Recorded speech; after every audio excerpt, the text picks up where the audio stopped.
used to think that when you're learning a language, you can't do any of the fun stuff, like watching movies, reading books, or playing games. I always thought I had to wait until I'm finally advanced to enjoy language learning and to enjoy all of those things. But the truth is, you don't have to wait. And because I love making language learning fun, I created a free language learning game plan for you guys. It includes fun challenges, a progress tracker, and also all of my favorite resources to turn studying into a game. All you have to do to get the guide is click the link in the description and share your email with me, and you'll get the guide straight to your inbox. Okay, so let's think about why you're actually learning a language in the first place. It's definitely not because you want to memorize all of the vocabulary in all of the dictionaries and finish every single unit in your textbook. It's so you can visit new places, talk to other people, read books, and order matcha at a cafe. These are the fun moments that we all as language learners dream about. But the problem is, we think we need to get the basics down, like grammar drills, vocabulary lists, before we can actually enjoy language learning. And years of hating language learning doesn't sound fun to me at all. It is not something I want to be doing. Instead, what I propose is minimizing the gap between all of the fun end goals, like traveling abroad, working in your target language,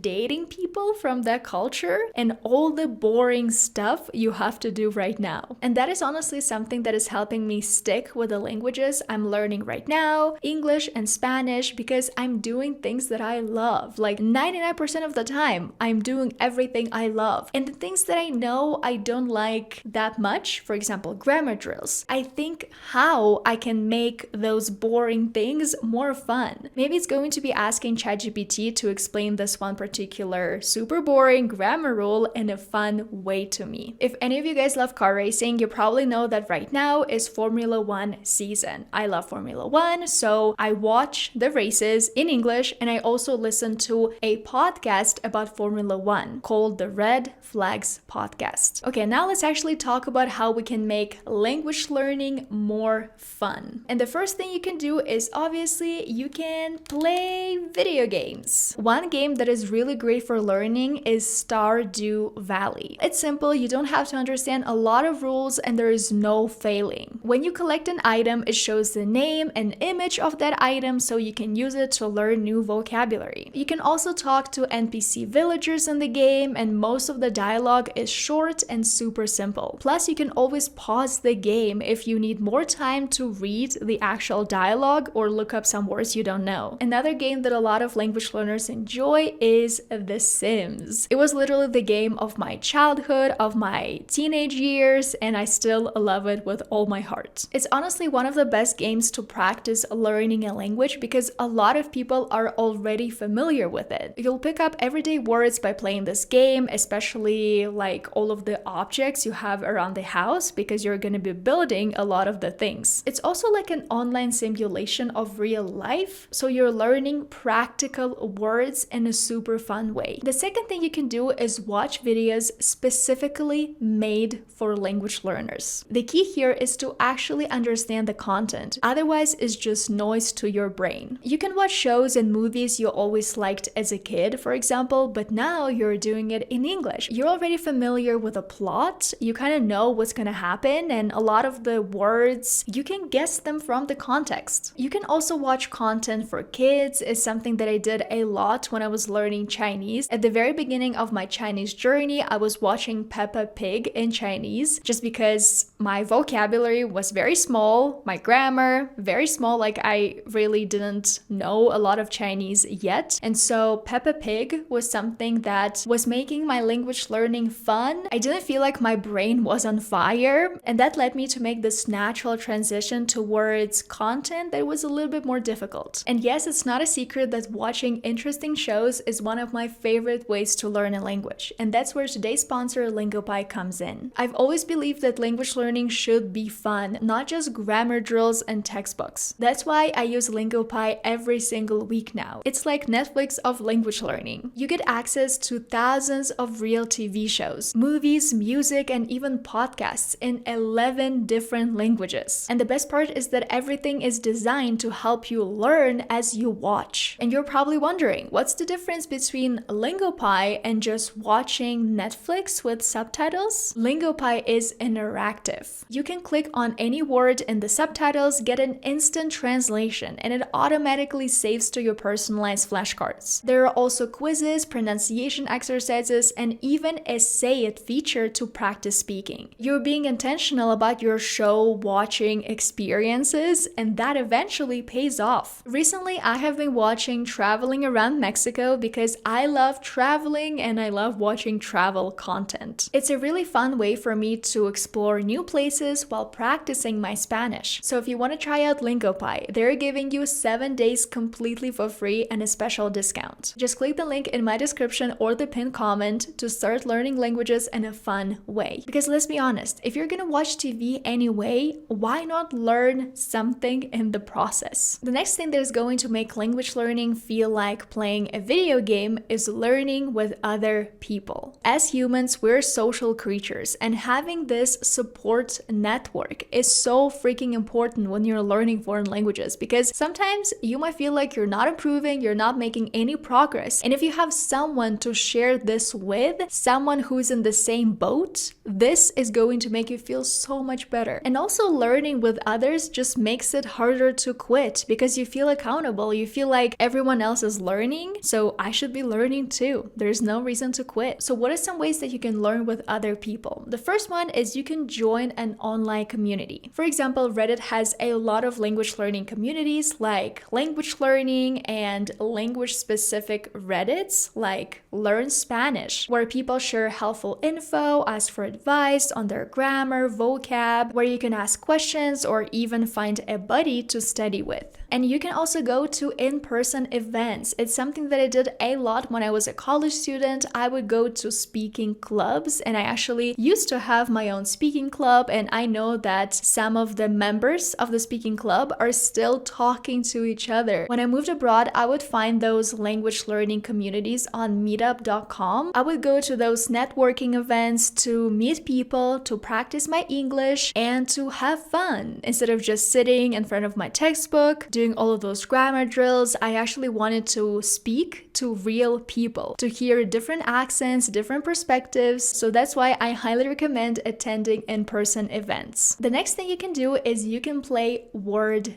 games. One game that is really popular is Scrabble, and I even saw someone on Reddit mention that they learned Cyrillic by accident by playing Scrabble. I think it's pretty cool. I think word games in general just make learning vocabulary less boring because you're playing a game and you're not really studying because you're focused on playing and winning the game. They're also amazing for practicing spelling, especially if you're learning French or German, where spelling can be quite tricky. And it's a fun way to pick up new words and add them to your vocabulary without feeling like you're studying. The next approach you can try to make language learning feel more like playing a video game is making a private YouTube account or maybe a TikTok account to document your language learning. In my case, for example, when I watch my very first YouTube videos, it's such an amazing experience for me because I immediately feel so grateful for all of the work I have put in over the years because I can see how much progress I have made when it comes to my English, when it comes to how I speak in front of the camera, when it comes to my setup, my audio, everything. But obviously all of those things are important to me because I'm a YouTuber. If you don't want other people to see your content, just make your videos private and keep them for yourself to just track your progress. Your first video could be something super simple like introducing yourself in your foreign language. As you get better, you can start talking about whatever it is you want to talk about, like your daily routine, the reason why you're learning your target language, or even practice practice some situations like ordering coffee or matcha if interacting with other people makes you feel a little bit stressed. Trust me, guys, if you actually stick with learning the language, if you stick with the process of making videos of yourself,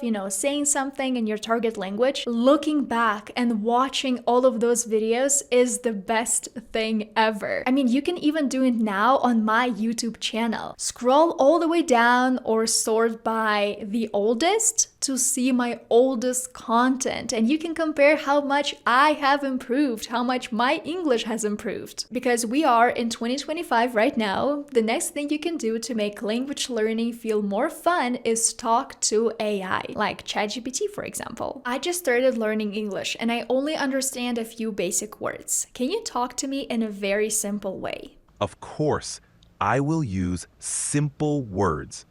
Let me know if you need help with anything specific or if you want to learn new words. Well, you get it, guys. It's very simple. ChatGPT can talk to you in a very slow way. If it's needed, it can explain absolutely everything to you. And because you're kind of using your phone, you're talking to AI, it does feel more fun. There's no pressure to speak and you can stop at any time. You can even use AI to quiz you on stuff like vocabulary and grammar. Pretend we're in a cafe and you're the barista. Help me practice ordering a coffee in English. Sure, let's practice. Imagine you walk up to the counter. You can say, "Hi, I'd like a coffee, please." Then I might ask, "What size would you like?" Or, "Would you like any milk or sugar?" You can answer with, "A small coffee with oat milk, please," or any other preference.